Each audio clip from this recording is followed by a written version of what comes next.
With great power comes great responsibility. Compromise where you can. Where you can't, don't. Even if everyone is telling you that something wrong is something right. Even if the whole world is telling you to move. It is your duty to plant yourself like a tree, look them in the eye and say no. You move. Never step onto the battlefield of ideas unprepared. Before you enter the fray, you need a plan. And there's no better place to get one than right here on Tactics with host Caleb Colquitt. The Situation Room goes live now on News Radio 1440. Good evening, everybody, and welcome to Tactics here on Monday. No, we're starting a little early, but I've actually got an event that I've got to get to, and I'm helping, so I kind of have to do it. But since I did want to do the show live and I wanted to be with you this evening, thank you for joining us, whether you're joining us on Facebook, YouTube, Twitch, Twitter, Periscope, all of our followers on all of our platforms.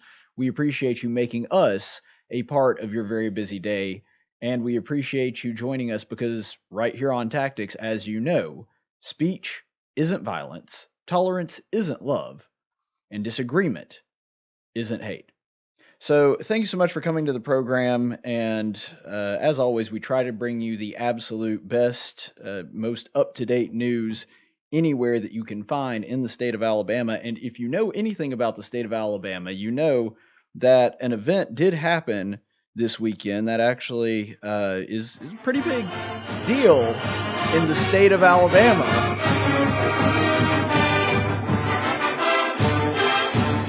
So, Auburn did beat Alabama. I'm wearing the new Iron Bowl shirt. So, I'm pretty excited about it. A lot of people are pretty excited about it. And, you know, I'm not trying to rub it in anybody's face, but I'm a pretty big Auburn fan. And, like I said, I don't want to rub it in or anything. I'm just excited. And it is my school. It's where I went. So I'm going to celebrate a little bit, and I think that I'm entitled to. I do it one time a year, and I know that this isn't a sports show, but we are going to talk about it because it is the biggest news story in the state of Alabama, and it always is. So thank you so much for joining us on the program. If you're an Alabama fan and you're offended, I'm sorry. I know I just alienated like at least 60% of my audience, probably more than that considering I'm based out of Montgomery, but nonetheless, it is what it is. So I'm going to talk a little bit about the game, and I'm not going to get into the X's and O's and all that really deep analysis. For that, you can go to Sports Radio 740. The Fallout's actually on right now, so I'm sure that Joe Hunk and Russell Terry and MK and Will and all those guys are knee-deep in the details of the game. But regardless of where you were or where you stood, it was a great game to watch if you didn't have a stake in the game. Like, if you didn't care who won, you're just an outside observer that isn't really interested in Alabama or Auburn, but you like college football, phenomenal game, because that was a wild and crazy game. Just tons of back and forth, all kinds of crazy things happen, and it was really gut-wrenching regardless of which side you were on to watch it, especially like there was just so much going on there. For example, and this was just an excellent microcosm of the entirety of the game. If you're looking at the tail end of the first half, if you watch like the last 4 or 5 minutes, there was so much scoring. It was so back and forth. Everything was nuts. It's one of the craziest, I would say, about 4 or 5 minutes of football I've ever seen. And I'm an Auburn fan, so I'm accustomed to crazy things happening on the field. But I have to say this, and I'm not saying this as a jab, but Bama, seriously, what is going on with your kickers? Yes, I revel in it, and I do think it's funny, but on a serious note, not trying to rub anybody's nose in it or anything, I'm just genuinely asking, like, why can Alabama not have good kickers? It's such a weird Achilles heel for them to have. It's very, very strange. And I don't understand why just a top-tier team like Alabama has such a very, very difficult time recruiting something that every other team seems to not really have a problem with getting at least a decent kicker. I mean, yeah, you occasionally get somebody like Carlson the older, who's just a freak of nature, and pretty much anywhere past the 50-yard line, he makes it automatically. But I'm not even talking about that. I'm talking about somebody that can, consistently make a 25, 30-yarder. It's so weird that Alabama has that one giant glaring weakness. I don't understand why that's the case. I'll say this, though. The best two players, as far as this game, I'm not saying that they're the best athletes on the field, but the best two players in this game for sure, I think there's absolutely no doubt on Alabama's side, it's Jalen Waddle. That guy is a freak of nature. Like, you were watching him march down the field, and everybody else looked like they were in slow motion. Every time his hand touched the football, I was scared to death. And I'm not even talking about the, 89 return for a touchdown. I mean, you would watch him, and on plays where he would just have to run, he would be beating guys at an angle. We'd be coming at him at an angle, and we'd have a head start, and he'd still wind up beating our guys down the sideline. It was just absurd. That guy is an insanely good athlete, and I've not really watched a whole lot of Alabama football because I'm, so obsessed with Auburn this season. But and then Seth Williams, that one-handed catch, I mean, that looked like an NFL wide receiver. And I think on that side of the ball, there's no question that Seth Williams really kind of made the game. And I know that you need to give credit to Bo Nix for throwing some really good passes. He looked a lot better. Granted, there were some times where he didn't look so good, but he looked a lot better against Alabama than he has against a lot of other SEC teams. And I get that Bo Nix deserves some credit for that, but it really helps to have a receiver that is as good with his hands. I mean, if the ball gets near Seth Williams, he's probably going to catch it. As long as he doesn't have like three guys covering him and the ball comes uninterrupted in his general vicinity, he's probably going to get it. And I commend those guys, two young men that are very, very good at what they do. And the big kicker, and I don't mean that in a pun way, the thing that really kicks you in the gut is how many injuries they had. It was nice to see that Tua is feeling better. I mean, he looked like he was in good spirits. Obviously, he wasn't thrilled with the result of the game, but he looked like he was in good spirits. He seems like a super nice guy, and I really like and respect Tua Tagovailoa. Really worried about Schwartz, and both sides had quite a few injuries, and not just injuries. I mean, obviously, it's a terrible thing whenever any athlete gets injured, but not just injuries to people that you don't know. I mean, star players on both sides. It felt like for a good chunk of time in the middle of the second quarter, it felt like everybody was made out of glass. It was every other play somebody, Auburn and Alabama, was down. And so kind of worried about that. But that's a pretty good wrap up of everything. I do think that the results of this game, they're going to have to do something to clarify what the rule is. On that, you remember at the tail end, the field goal attempt by Auburn, and Saban was arguing that they have to have 3 seconds because they can't spike the ball. And what happened is, because of the review and looking at the clock, basically what that review did is give Auburn a free timeout. And I understand that that is unfair, because if they hadn't had to go back and review the clock to make sure there was a second, they wouldn't have had a chance to do all those substitutions and get their field goal kicking team in. So I do understand the gripe, but it is a weird gray area in the rules. And of course, Saban thought that it read one way. Malzahn argued that it was the other way. But based on, and I tried to look this up and did a little research on it and actually got an opinion from a rules expert. It's kind of a weird gray area that they haven't clarified all that well. And so I have a feeling what's going to happen is they're going to clarify and probably make up a new rule within college football. NCAA will, specifically because of what happened to Auburn in that strange scenario that they were in. So I think that we'll see that. Now, there's several things that I want to give a reaction to that sort of happened afterward, several of them big news stories. There was one article I was reading by Spencer Hall at bannersociety.com, which I thoroughly enjoyed. It's a fantastic read. And I'm going to tell you the headline here in a second. So if you want to look it up on your own, I'm sure you can search something to this effect and it'll give it to you. May just go ahead and post it on my social media sites as well, so you can take a look at it. But anyway, it is by Spencer Hall, and it's titled The Auburn Tigers, College Football's Greatest Ruiner of Things.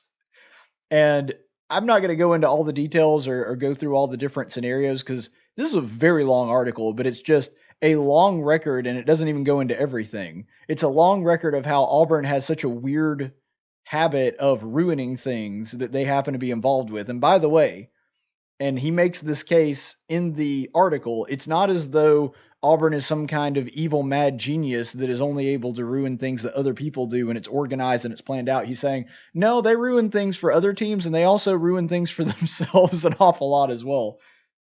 Which is true. I think that may be the best summary of what it's like to live as an Auburn Tiger. Things just constantly get ruined, and you can't really explain why. Sometimes it's you, sometimes it's somebody else. Sometimes you're destroying Georgia or Alabama's perfect season, or ruining their chances at a title or a great bowl game or something like that. And sometimes you just shoot yourself in your own foot. That happens. It's kind of like, in a lot of ways, and I love my team, obviously. You can look at the trappings around me and tell that I'm a big, big Auburn guy. Sometimes when it comes to being an Auburn fan, it kind of feels like your football team is a drunk guy with a submachine gun. Like, there's a good chance he's going to hurt himself, and there's also a good chance he's going to take out somebody you don't like. But either way, that's who he is. He's just a drunk guy stumbling around with a machine gun. And sometimes you get shot in the foot, sometimes you take out a rival. It's just a really weird dynamic. And he's right, and he makes the case with excruciating detail of how this is just what Auburn is. They constantly ruin things for themselves and others. And it's really, really funny. And I don't mean this in the quirky Gen Z millennial kind of way. I literally laughed out loud. I was sitting there reading, and I was actually laughing audibly. So check it out. I very much recommend it. It's a very accurate depiction of life as an Auburn fan. And what's really crazy is that this article that I'm talking about was written 2 weeks ago. It was written on November the 13th. So long before the Iron Bowl was even started, long before the game even kicked off, he was already saying, Auburn just has a weird habit of ruining things for people. And then, of course, we ruined Alabama's chance to go to the BCS for the first time. I mean, it is funny watching the Alabama fans all gripe about not being in the championship for the first time since there's been a playoff. So I guess they can complain if they want to, but I kind of feel like you're griping. It's kind of like the football equivalent to a first world problem. It's like, Alabama, woe is me, you're not in the BCS championship. Oh yeah, it must be so terrible for you. I mean, every year there's hundreds and hundreds of colleges that don't even get close. And this is the first time since they've had one, you're not in it, and you're really upset. Now, I get it. Losing sucks. I understand that. And I get that Alabama has high expectations, but I mean, come on, guys. You can go a year without being in the BCS championship. Other teams need a turn too. So that's just kind of my take on it. There was a really funny story as well out of Auburn, and this is one of the reasons that I love the Auburn family. I love Auburn people.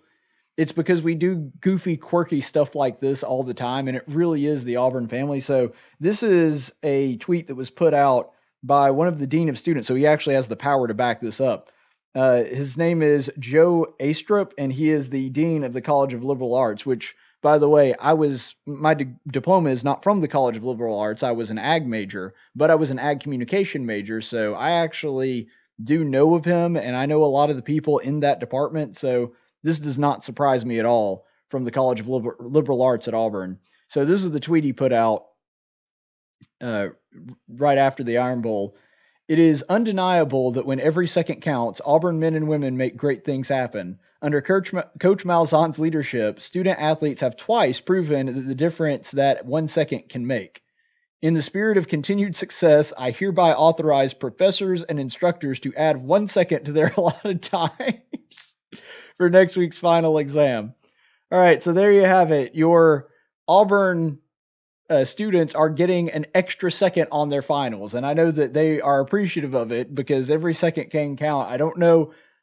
I think it can make a lot bigger difference in a football game than it can on a final exam, but 1 second definitely wouldn't have hurt me when it came to some of my finals. But that's a good thing. And one thing that's funny too, with the College of Liberal Arts, you don't have that many actual written finals. So it's great that he's doing this, and I love that the Auburn family just goes all in for things like this. But at the same time, I'm very aware of the fact that perhaps more than many of the other departments on campus, in the liberal arts college, most of your finals aren't finals. And by that, I don't mean they're not written exams. Because I remember in the vast majority of my liberal arts courses, my finals were papers or projects. It was very rare for me to have a written exam in one of the College of Liberal Arts classes. I had it for, I think, Mass Comm and Human Communication and a couple of others. But by and large, most of my finals were projects or papers that I had to turn in, so that 1 second wouldn't have really made a difference. But I don't know, I did find that horribly amusing. Anyway, Bama just does have bad luck with those 1 second deals, but one other big news story that came out, and this one really does irk me, but Auburn has been fined $250,000 for storming the field. The reason that the fine is so insanely exorbitant is that the SEC policy, this is how it reads, it imposes a $50,000 fine for the first offense up to, notice it says up to, but it doesn't necessarily mean it has to be $100,000, up to $100,000 for the second offense, and up to $250,000 for the third and subsequent offenses. So, first of all, you have to be aware of the fact that the SEC rules require that you're fined $50,000. But in the subsequent offenses, they can charge more if they want to. However, that's a cap, not a requirement.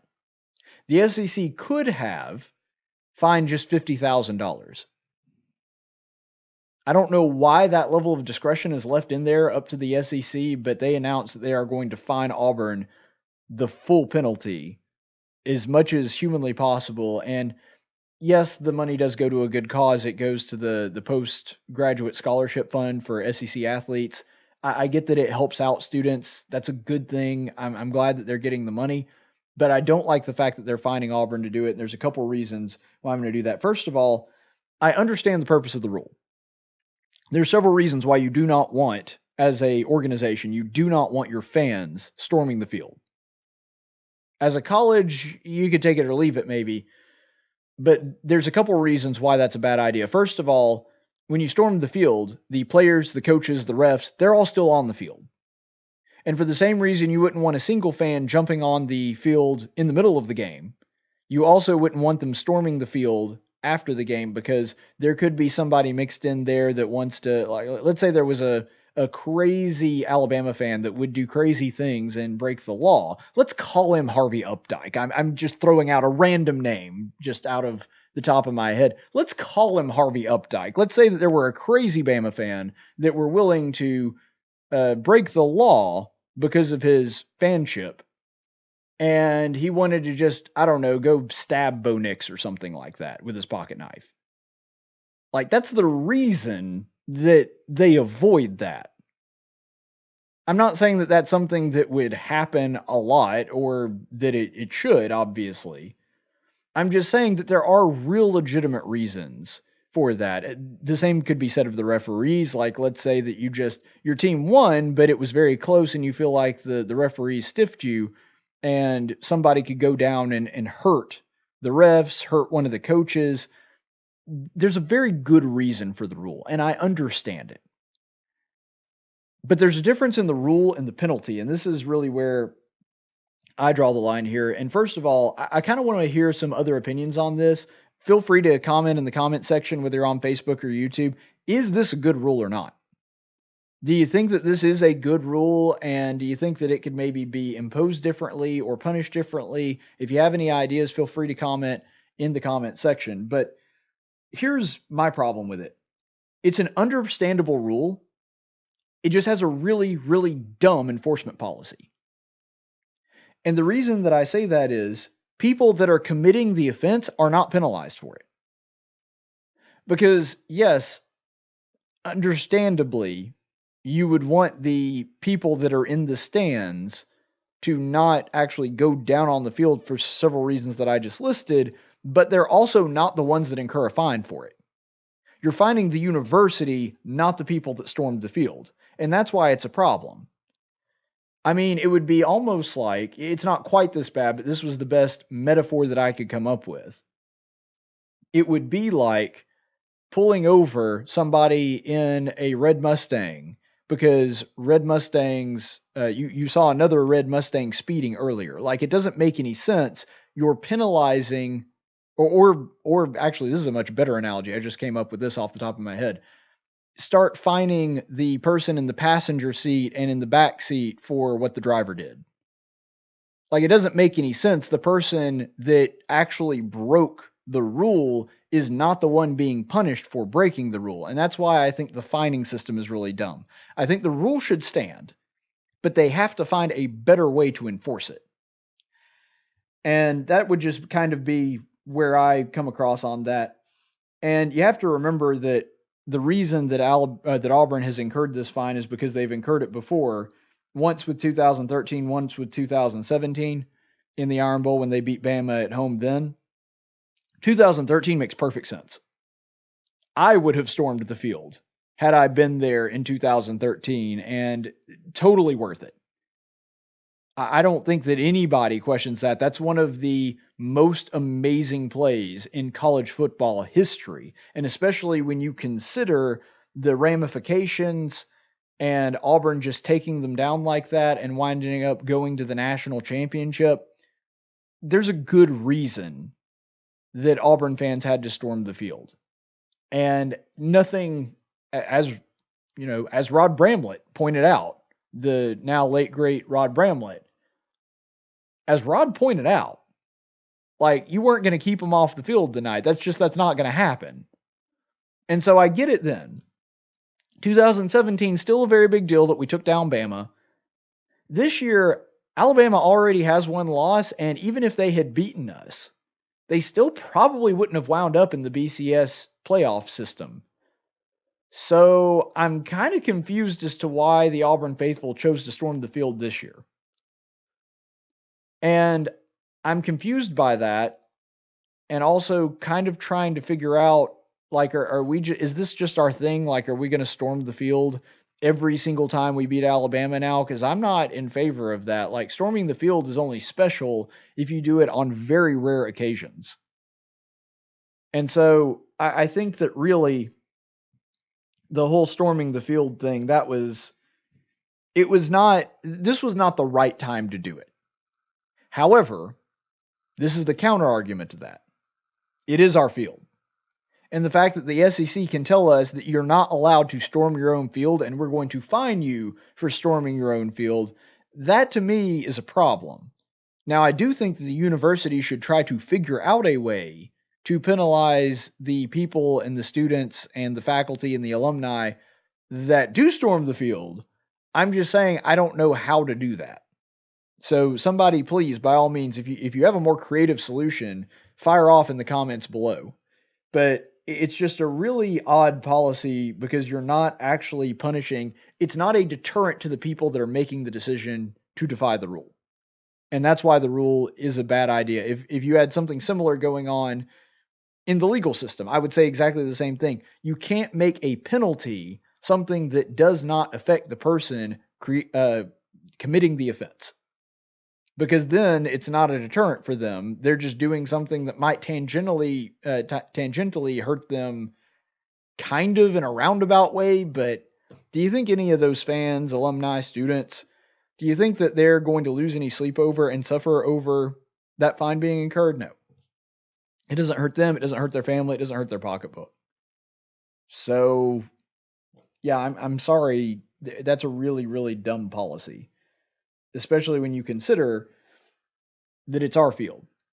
And another thing that bothers me about that, real quick before we move on, is that at least theoretically, you could actually get another school fined. Like, let's say you're just nearby, you have a whole bunch of fans. We could storm Bryant-Denny next year if we win, and then the University of Alabama gets a fine. Well, how is that fair? You could do the same thing at, any other school. And so there's several reasons why this is a really, really bad policy. But the thing is, the Iron Bowl, I get that it's just a game. I know that it's just a sporting event, but it means so much to the people in the state, and there is good reason for that. We won, and that's great. And I'm really excited about that, but I would advise everybody to do this. Exercise the golden rule here. Because when it comes to winning, just remember that your team is not always going to be the Iron Bowl champion. There's a very realistic chance that, 365 days from now, we'll be coming off of a loss to Alabama at Bryant-Denny. So just remember that you're not always going to be in the winner's seat, and you need to behave in such a way that if the roles were reversed and Alabama had won the game, treat other people the way that you would want to be treated.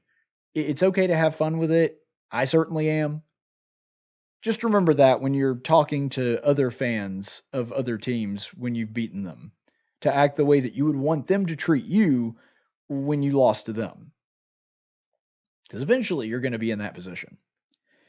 And finally, on a much more somber note, because this weekend was a really great time of happiness and celebration and joy for a lot of Auburn fans, it's also a really sad one. Because Sunday, Pat Sullivan died. Pat Sullivan, who was Auburn's first Heisman winner and the state of Alabama's first Heisman winner. We've had several since then, most of them from Alabama or Auburn, and even one from Florida State with their player that was from the state of Alabama. But Pat Sullivan was the first. And quietly, in his sleep, probably sometime very early Sunday morning, he passed away. So there's no indication that he would have felt any pain or anything like that, so that's certainly a blessing. But at the age of 69, Pat Sullivan is no longer with us. And to kind of emphasize the kind of athlete that he was, there have only been 9 other players from the state of Alabama in all of college football history that has been awarded the title All-American unanimously. We've had several All-Americans, but he's one of only 10 that were awarded that title unanimously. There was no one that thought, no, let's go with somebody else. And there's just so many memories surrounding him. I'd like to share a couple that I saw. Kevin Steele, Auburn's current defensive coordinator, as a young first, second, third, fourth grader growing up in this stadium, coming here, I wore number 7 in junior high, and I was a quarterback at Prattville Junior High. I don't think I need to tell you why I wore number 7. Pat Sullivan's number 7 jersey, of course, has been retired at Auburn University. And then I think that it says a lot about a person when even their enemies can compliment them. And there was one statement that I saw from Bear Bryant. He does more things to beat you than any quarterback I've ever seen.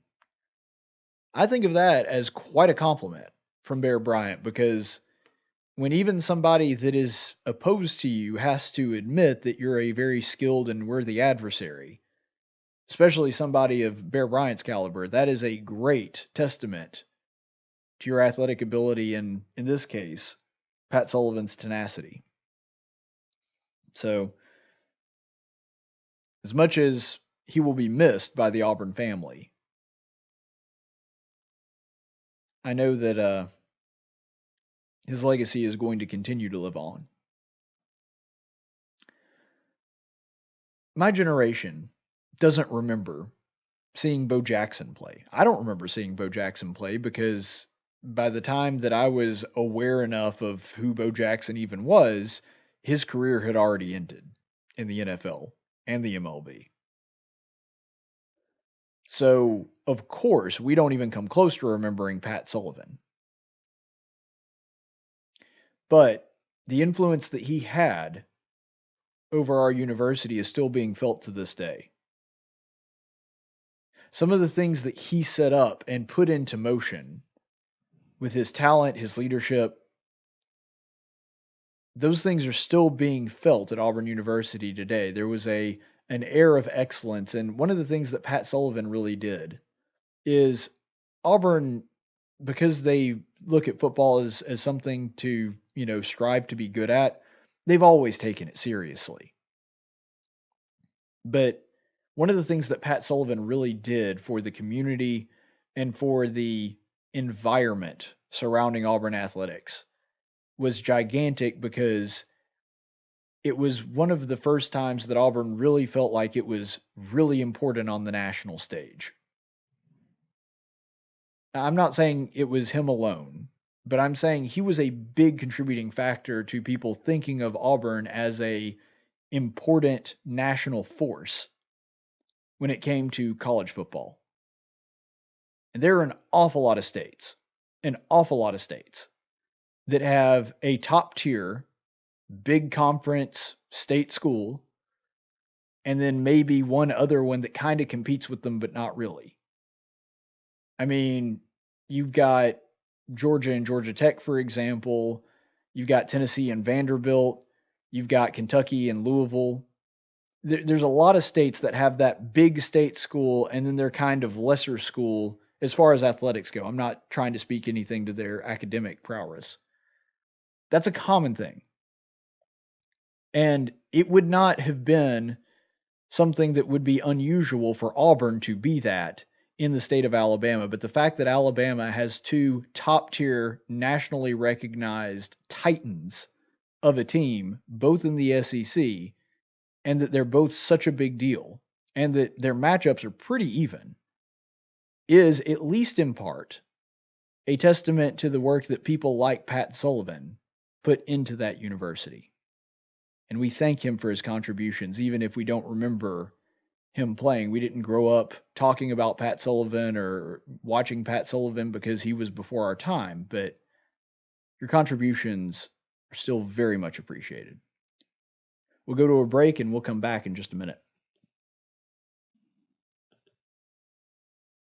And now for a reading from the Social Justice Warrior Bible with Pastor Gregory Post. Welcome in.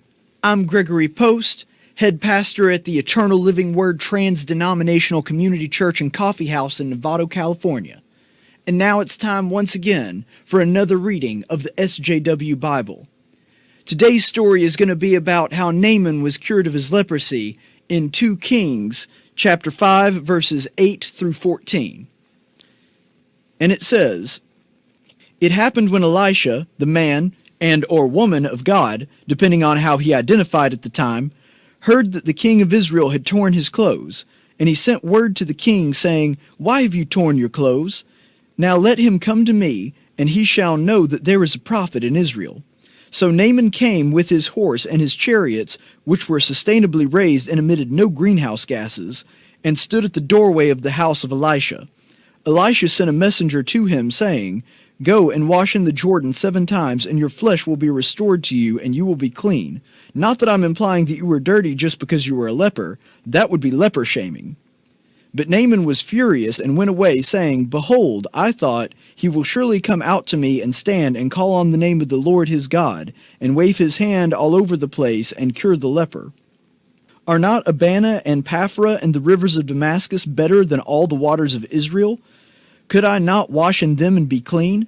So he turned and went away in rage.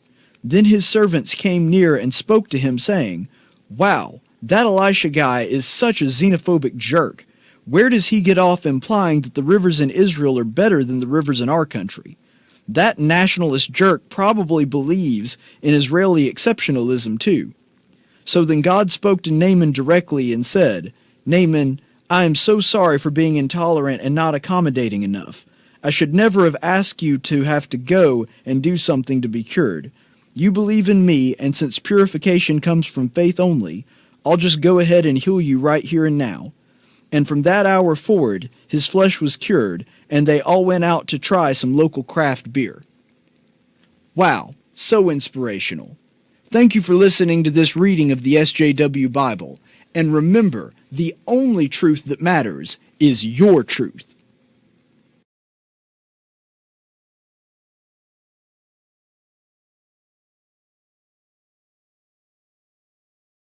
No, you messed it up. You're stupid. All right, so today's Daily Dose of Stupid, this one is a strange one. And I don't think that it really needs a ton of introduction, so I'll just get right to it. It's Joe Biden talking. And I know that that's not much to go on, but when it comes to crazy Uncle Joe, that's really about all you need. So here it is. And by the way, you know, I sit on the stand and it get hot. I got hairy legs that turn blonde in the sun. And the kids used to come up and reach in the pool and rub my leg down so it was straight, and then watch the hair come back up again. They'd look at it. So I learned about roaches. I learned about kids jumping on my lap. And I've loved kids jumping on my lap. And I tell you what, the men, they're now all men, the guys I work with down here, and they're all guys at the time. They're all good men. Most of them made an awful lot of themselves. And Earl Larkin had a rough time. And some of you knew Earl. I came back as a public defender. Okay. Joe Biden, for the vast majority of his political career, has been a gaffe machine and a half. Like that's something that just comes with the territory for Joe Biden. But usually his gaffes are just something goofy, or he says something, I don't know, absent-minded. That was a full-on train wreck.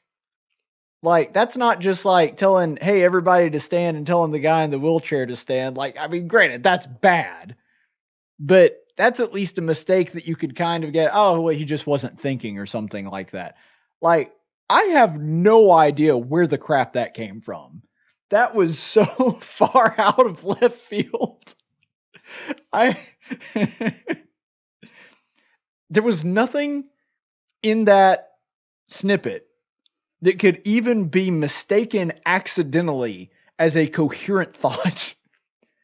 He starts rambling on about hairy legs and then roaches and then something about guys that he used to work with, and in the pool, kids would rub his legs and sit on his lap. Like, I have no idea how to even react to that. It really does look like we took several different snippets out of like a 30-minute speech and jumbled them together and you know, shook them up in a bag and then threw them out randomly. But that's one complete clip. That's him talking, completely unedited. And I have no idea how he even came up with that. First of all, and I say this as a professional communicator, you should always be incredibly cautious whenever discussing anything about body hair. Like, that tends to gross people out. You don't want to do it. So that's an odd choice right out of the gate. The strangest line, though, the strangest line in that whole exchange is where he talks about kids running up and sitting on his lap, and I love when kids run up and sit on my lap, and I'm just like, oh gosh, Joe.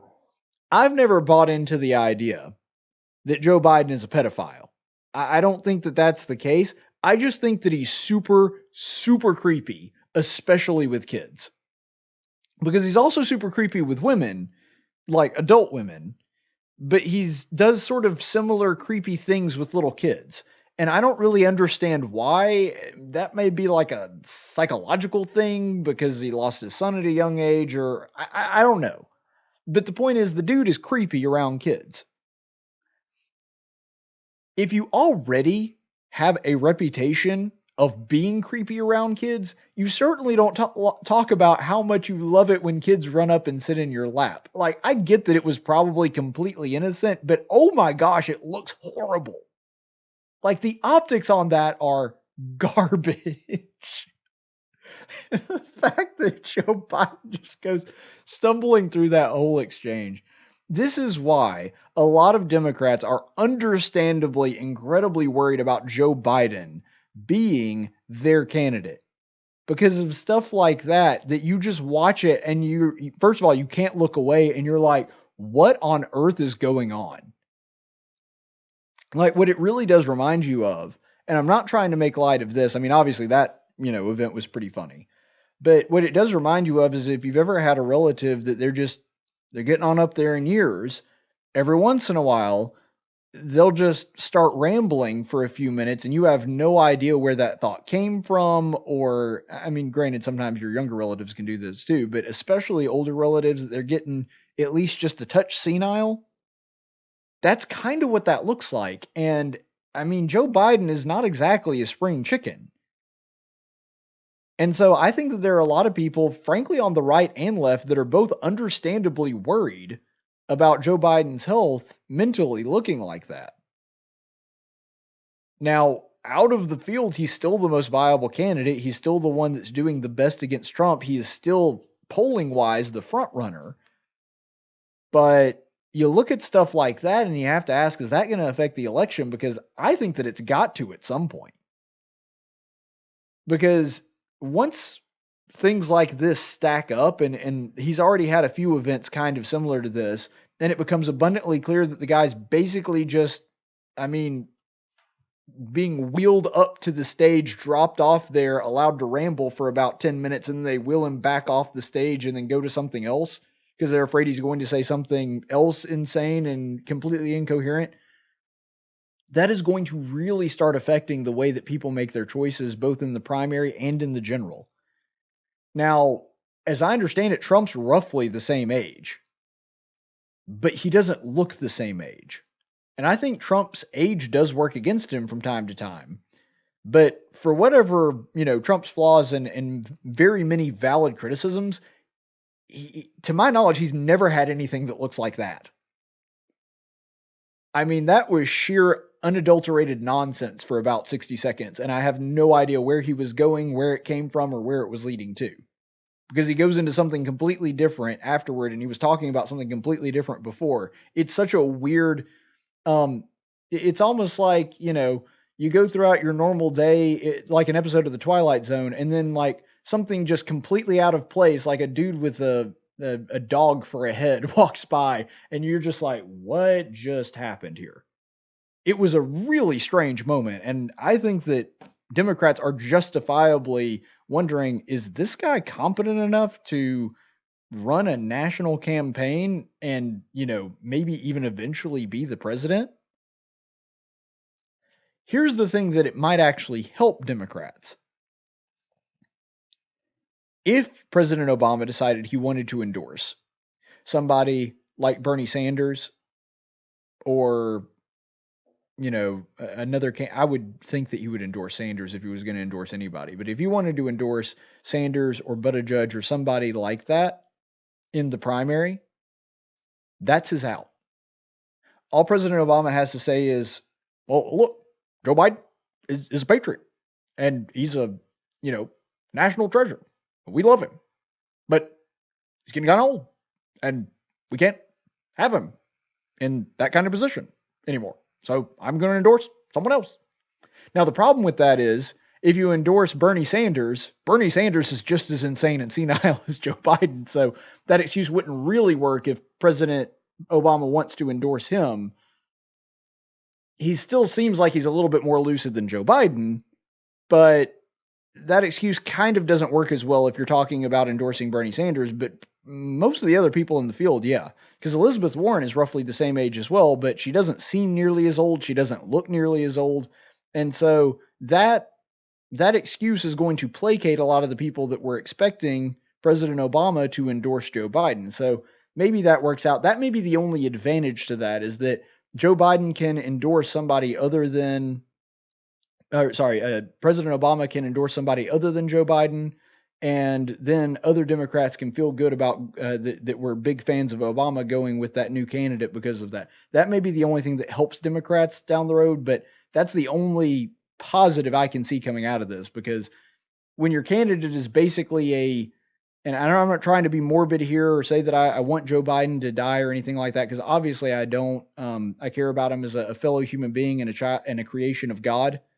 So I'm not saying that to be morbid or anything like that. I'm just saying when Joe Biden looks like he's basically a walking corpse at this point and has almost no energy and it just kind of spits out nonsense like that, that's not a good look for him and his candidacy. All right, well, I actually have somewhere to be, so we'll have to forego the chaplain's report today, but thank you for listening. War Eagle, stay the course, friends. Tactics is a production of News Radio 1440 and Cumulus Media Montgomery. Any opinions expressed on this program are those of the host and do not necessarily reflect the opinions of Cumulus Media. The theme song for Tactics is 6 Foot Town by Big and Rich. Graphics by Jessica Dawson. Broadcast studios provided by Cumulus Media Montgomery. Location studios provided by the Dalraida Church of Christ. Copyright 2019.